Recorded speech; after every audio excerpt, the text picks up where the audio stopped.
For inner game this month, I want to talk to you about jealousy. Okay, now first off, get a little nerdy, I'm gonna make a distinction. There's a difference between envy and jealousy. Envy is when your neighbor gets a new car for Christmas and you wish you had the same car. That's envy, that's a different thing. I'm actually in some ways in favor of that because it motivates you, at least to a point, right? It motivates you to try and strive and get that thing, as long as it doesn't make you feel too terrible in the process. Jealousy is very specifically about sex, okay? Jealousy is when you are sleeping with a girl and someone else you feel like they might be sleeping with and you get very angry, you start being very reactive because of it, that sort of thing. Or if there's a girl that you are sort of about to sleep with, I think you have a chance to sleep with or have a crush on or whatever, and somebody else is sleeping with her. It's specifically geared towards sex, okay? So I want to make that distinction so that throughout this video you don't think I'm talking about envy, because envy is very, very different. But jealousy, all right, is something a lot of people deal with.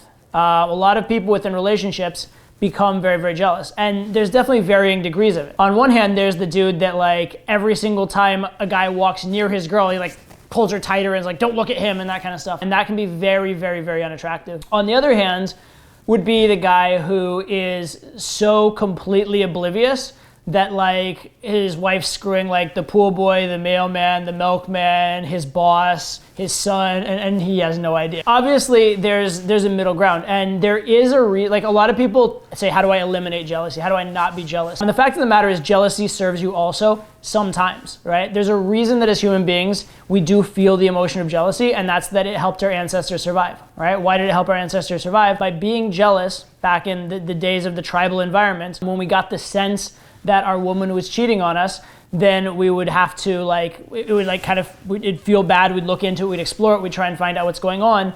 And that would sometimes lead us to a situation where if we're an alpha in the tribe, we confront the beta guy and he backs down and we keep a girl we wouldn't have kept otherwise. A lot of times what it might do is it might tell us that the girls may be cheating, and that way we know this isn't the girl we want to have kids with, or we know that if this girl has kids, it might not be ours, and it lets us monitor our genetic investment a little bit better. So all of those things are things that in an environment of evolution could really have helped us out.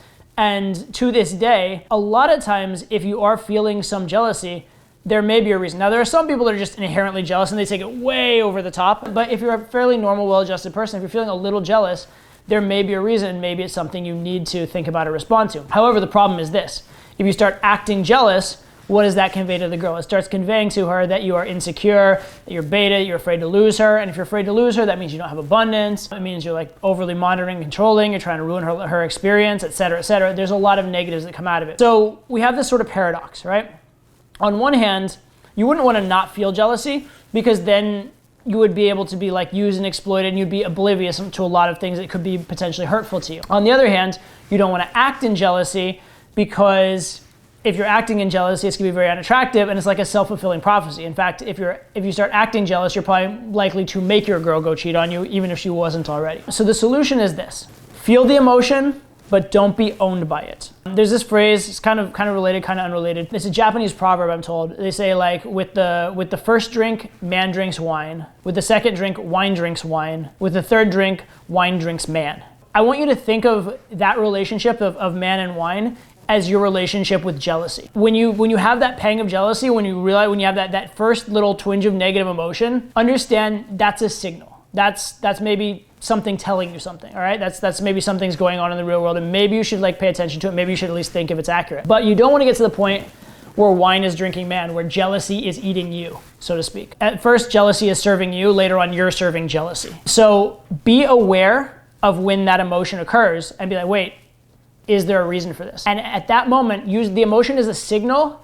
It's not a mandate to act, and it's not a guide to action. It's a signal and nothing more. So when you get that signal, think to yourself, does this make sense? And then act in as unemotional and positive a way as you can from that moment, however, having acknowledged the signal. It's kind of there are times to follow rules and there are times not to. Most of the time when you're driving a car, you stop for a red light. However, and you stop and you wait till it turns green. However, if you're out in the country in the middle of nowhere and you're on a red light and there's nobody around and it's been red for 10 minutes, at some point you might want to just be you know what, this light's probably broken, I'm just gonna go through it. Same thing with jealousy.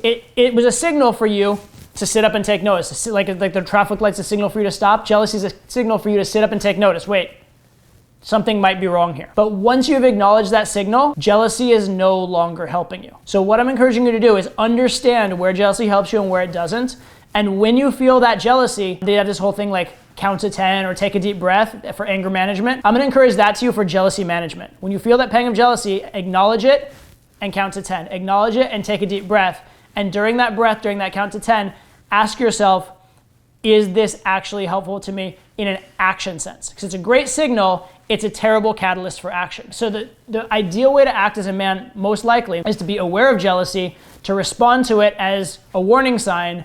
But that said, when you're actually dealing with your woman, talking with your woman, responding to your woman, setting guidelines for her, interacting with her, you want to be doing it in as abundant, non-jealous a way as possible. So you don't want to be the guy who's oblivious to jealousy, because that'll fuck you up. Don't be the guy who's consumed by jealousy, because that'll fuck you up. What you want to be the guy is the guy who uses jealousy as intended as a signal, but nothing more.